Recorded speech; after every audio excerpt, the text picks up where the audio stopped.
What do you think? Good for fishing? You think it's good? Yes. All right. You got the endorsement from Dave Osterberg.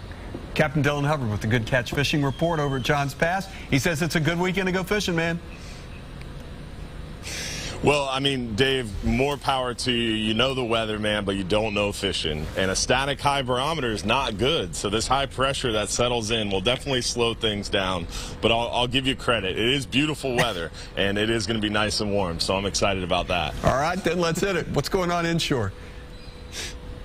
Well, inshore right now, we see those snook really starting to pick up. This warming trend that seems to be continuing this upcoming week is definitely going to bring those fish out of the wintertime aggregation sites. They've been stacked up in those rivers, bayous, creeks, and they're starting to make their way out of those areas. And for now, for the next couple weeks, we're going to be seeing a lot of those fish outflowing from those bayous, creeks, rivers, starting to stack up more on the grass flats around the residential canals, oyster bars, mangrove shorelines, grass flats that kind of border those more back bay areas. So the fish are starting to pour out, move around, and feed more aggressively. Plus, we've been seeing the redfish do the same thing, really starting to spread out, scavenge pretty heavily.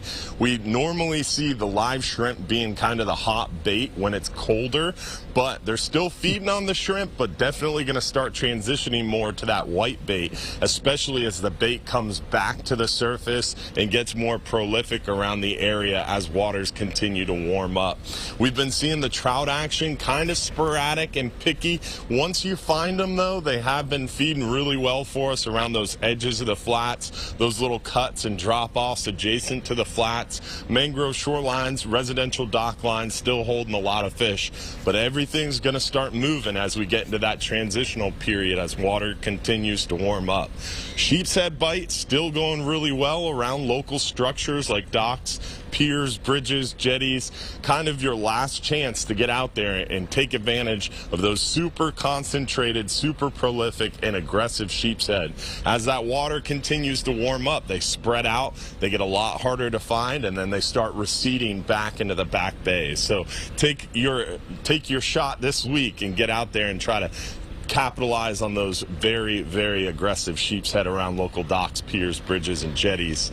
We're also seeing flounder bites going pretty good throughout our area, especially adjacent to structures that congregate bait, whether it's a grass flat, an oyster bar, a dock, a bridge, a pier, anything at all that's going to hold bait. The flounder will be on the down tide side, hanging on the bottom, waiting to ambush passing bait that's brushed towards them in the tide.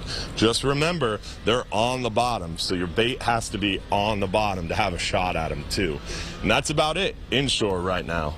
Hey, before we go to nearshore and offshore, I just want to say something. I love these pictures that you send, especially the ones with the kids out fishing. It's just so much fun to see, man. Yeah, I couldn't agree more. It's great to get your kid hooked on their tackle box instead of their Xbox. And I wanted you to say it. I love it when you say that. Kids out there. I love it when you say that. Okay, let's do nearshore and offshore. Well, nearshore and offshore right now, the hogfish continues to dominate that report. We've been seeing a lot of hogfish, about 60 to about 80 foot of water is going really well. You can catch them as shallow as around 40 foot. They're super leader shy and unaggressive, so you kind of got to be patient and soak out a spot and kind of catch those more aggressive fish. And then once the bite starts to slow down, that's when you get the opportunity to start catching some of those hogfish. Then you got to move on and start that process over again. So you got to really weed through a lot of fish to get to those hogfish, but they're super good eating and they're worth the wait. Lighter tackle, live shrimp helps a lot. We're seeing a lot of the lane snapper and mangrove snapper out there past about 60 foot of water, and we're seeing some nice red grouper too. Nearshore, the red grouper bite's been a little soft. They're a little sporadic and kind of mixed up, but we're catching a few nice ones. You just got to sort through a lot of undersized fish. Make sure that you're using your safe handling and best practices to make sure they're released safely to live another day and get to that legal size. Out deeper, we're seeing bigger keeper red grouper around 120 foot of water right on that fence line where that deep water closure begins. We're also seeing some nice big mangrove snapper around that depth and even deeper too. A lot of times we'll fish deeper, catch our mangroves, and then come in shallower where we can target and keep those red grouper. Plus, triggerfish just opened as well, and we're on the cusp of that kingfish run, that mackerel and kingfish run. As that water warms up near shore, bait shows up, kingfish and mackerel won't be so far behind. It all is weather dependent, but typically around mid to late March, depending on weather, is when we see that. So we're getting excited, getting ready for our springtime offshore mackerel kingfish run. And it's exciting. It's an exciting time of year. Plus, the FWC meeting happened yesterday. There's some exciting stuff going on there with Redfish. They're talking about changing kind of the benchmarks that they use to measure the health of the population. And they're talking about more regionalized, more of a granular approach to managing those redfish too. So exciting stuff there, kind of more of an ecosystem approach. Plus Goliath grouper, they just okayed the final rule on Goliath grouper, so we should have some sort of limited harvest starting spring of next year. Not what everybody wanted, but I support the start. You got to start somewhere. The fishery's been closed since before I was born, so you got to start somewhere, and they're starting slow and they're taking a cautious approach. It's pretty cool to see. All right. Hey, Dylan, we got to go.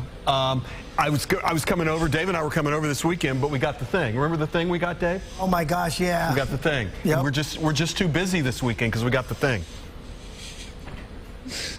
The thing. All right. If you're too busy to go fishing doing your thing, don't forget you're just too busy. Dylan, we love you. Talk soon, okay? Bye.